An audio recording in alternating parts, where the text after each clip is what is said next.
Idza jaa ajaluhum, kalau ajal sudah sampai, la yastakhiruna sa'atan, tak dapat ditunda walau sesaat. Hidup adalah berani mengambil resiko.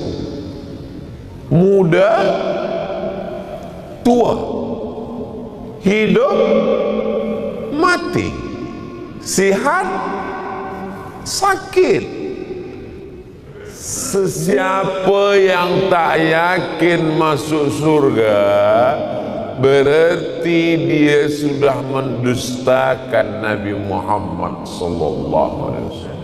Satu orang dapat hidayah keranamu, karena ilmumu, karena sosial mediamu, khairun min hurin na'am, lebih baik daripada seekor unta yang merah, kendaraan termahal zaman Nabi. Dalam riwayat lain, khairun minad dunya wa ma fiha, lebih baik daripada dunia dan seisinya.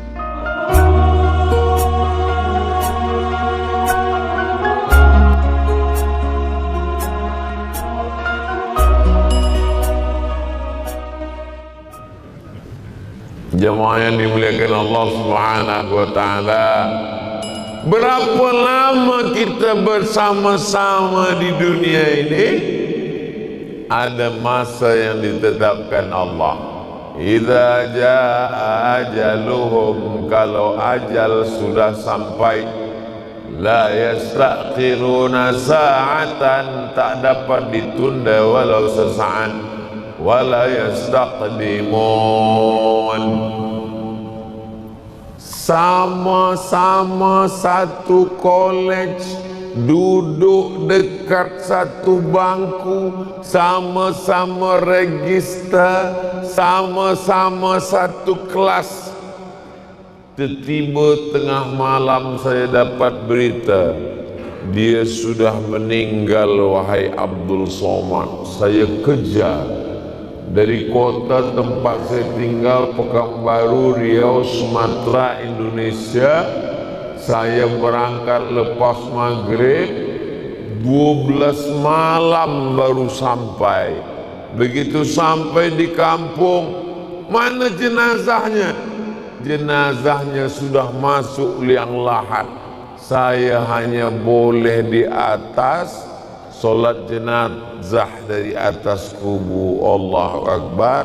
Selepas itu baca Yasin, baca doa, meleleh air mata darah kawan yang dulu tak dapat naik balik.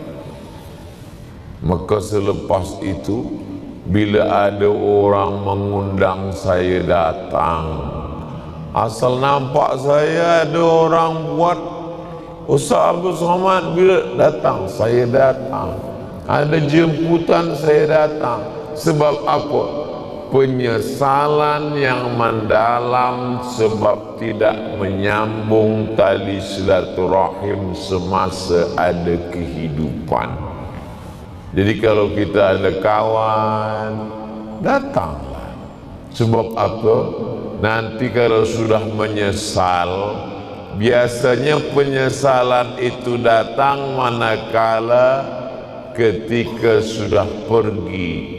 Ketika sudah tiada, barulah terasa kehilangan. Maka kita diajarkan Nabi sallallahu alaihi wasallam, man ahabba yusatalahu fi rizqihi, siapa yang mau lapang rezekinya, wa yunsa'alahu fi atharihi, mau panjang umurnya, falyasil rahimahu, maka hendaklah dia menyambung silaturahim. Cubalah pejam mata kejam. Bayangkan berapa kawan sahabat kita yang dah dulu. Mereka lebih muda, mereka lebih sehat, mereka lebih kaya, mereka lebih handsome, tapi mereka dah dulu. Kita kenapa masih hidup? Apakah karena malaikat maut lupa nama kita? Kita hidup, ada yang diinginkan Allah. Apa yang diinginkan Allah dari kita? Alladzi khalaqal mauta, Allah menciptakan mati. wal hayata, Allah menciptakan hidup, liyabluwakum ayyukum ahsanu amala. Allah masih ingin kita beramal saleh.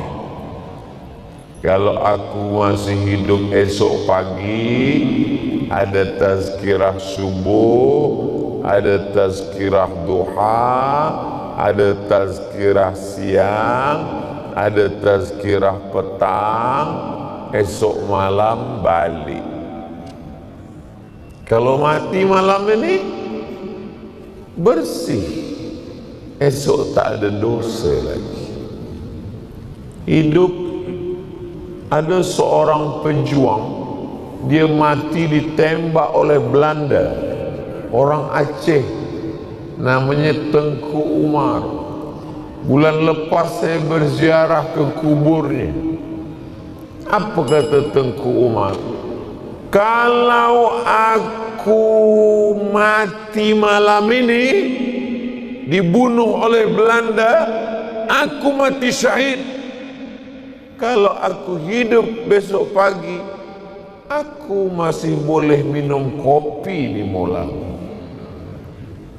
Hidup simpel. Kalau kita hidup esok pagi, kita masih boleh makan roti canai, masih boleh breakfast. Kalau mati malam ini, insya Allah kematian kita adalah kematian yang husnul khatimah. Ini banyak orang sampai ketakutan memikirkan kematian. Ustaz takut pada mati, takut juga. Tapi tidak melampau takut sampai tak makan, sampai tak keluar rumah. Ketakutan. Life is take risk.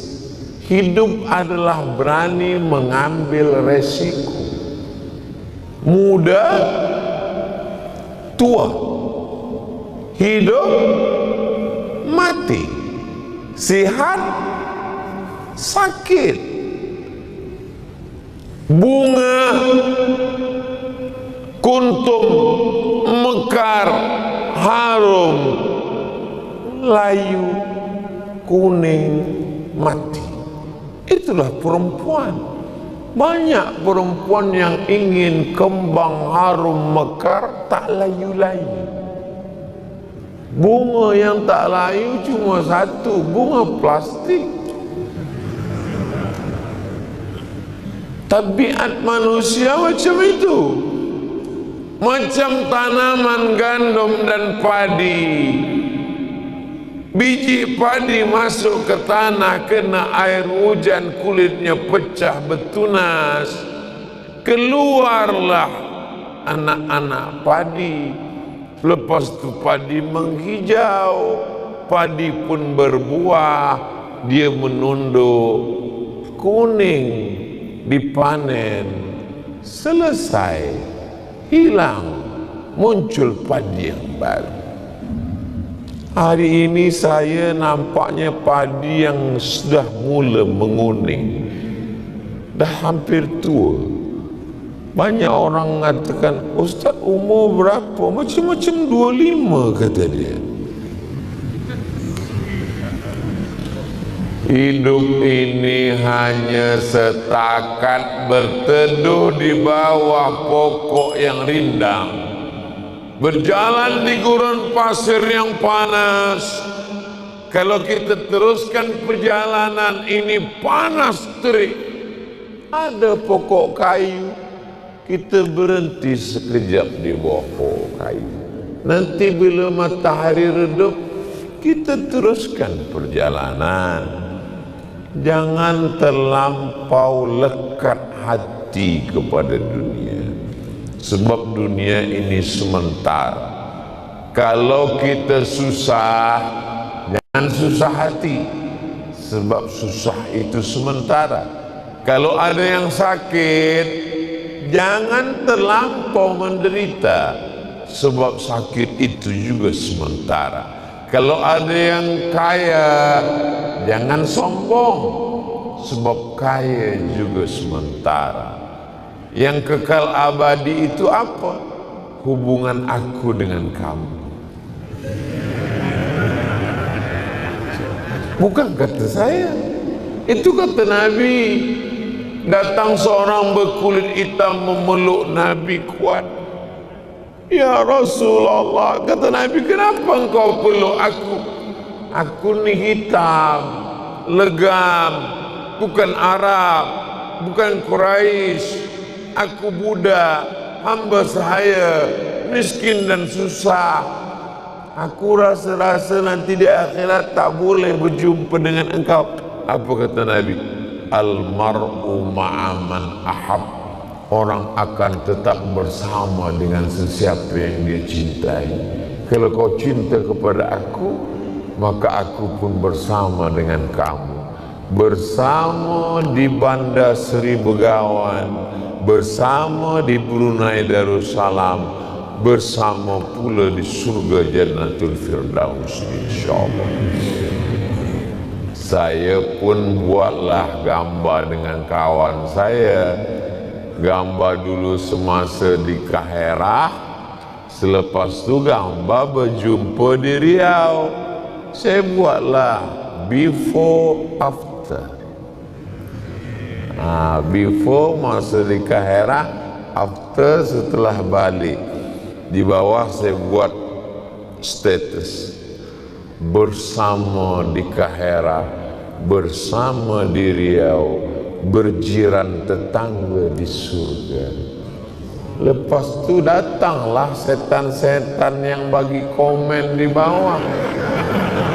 Kata dia, emang yakin masuk surga? Gitu.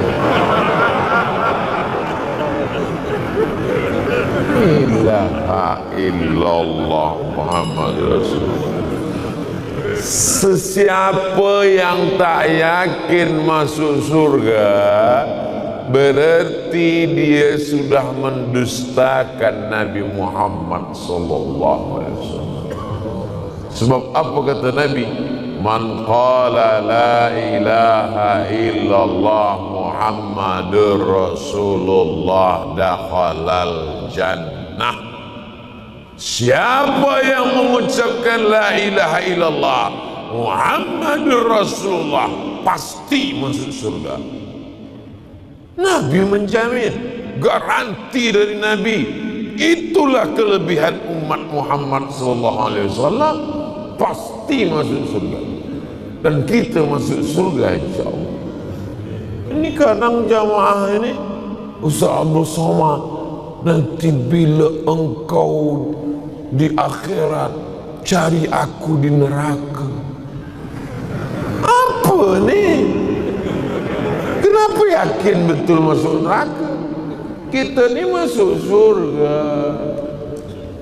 Boleh jadi Abdul Somad masuk surga bukan kerana tazkirah dia, bukan kerana haji dia, bukan kerana tahajud malam dia, tapi kerana doa orang soleh yang baik-baik.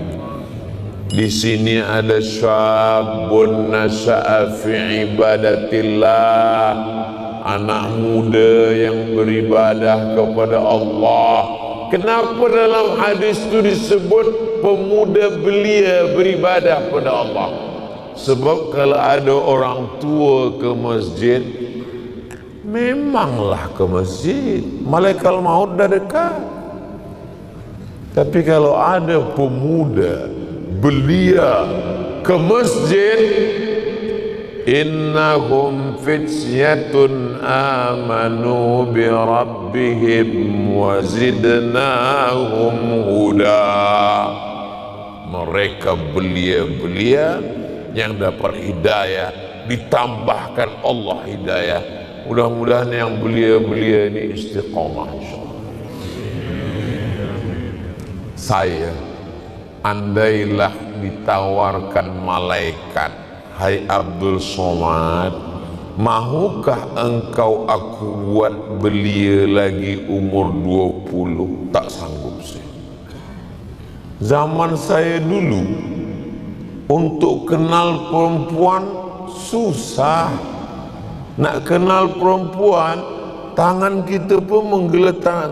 Nama awak.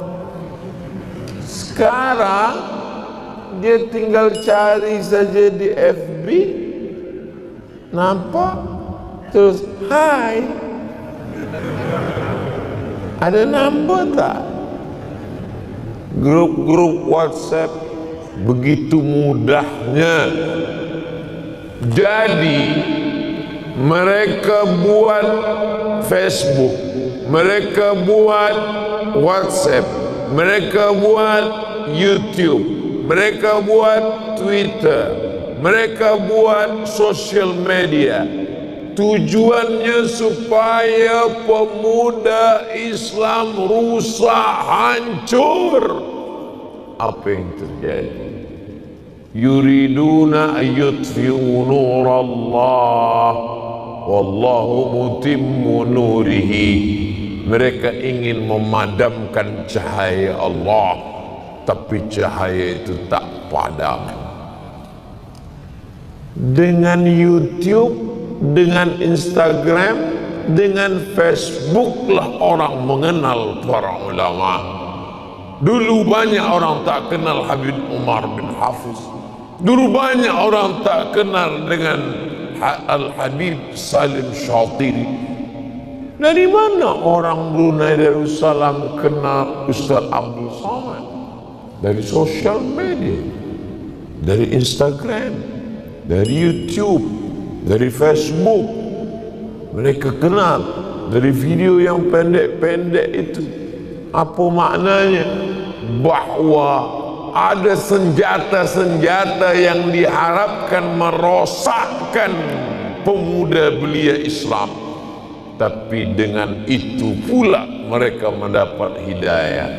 Ayyahdiyallahu bika rajulan wahidan, satu orang dapat hidayah keranamu, khairum min humurin na'am. Tapi saya tak sekolah agama, saya tak hafal Quran, saya tak dari fakulti Usuluddin, saya tak dari fakulti Syariah. Awak mana?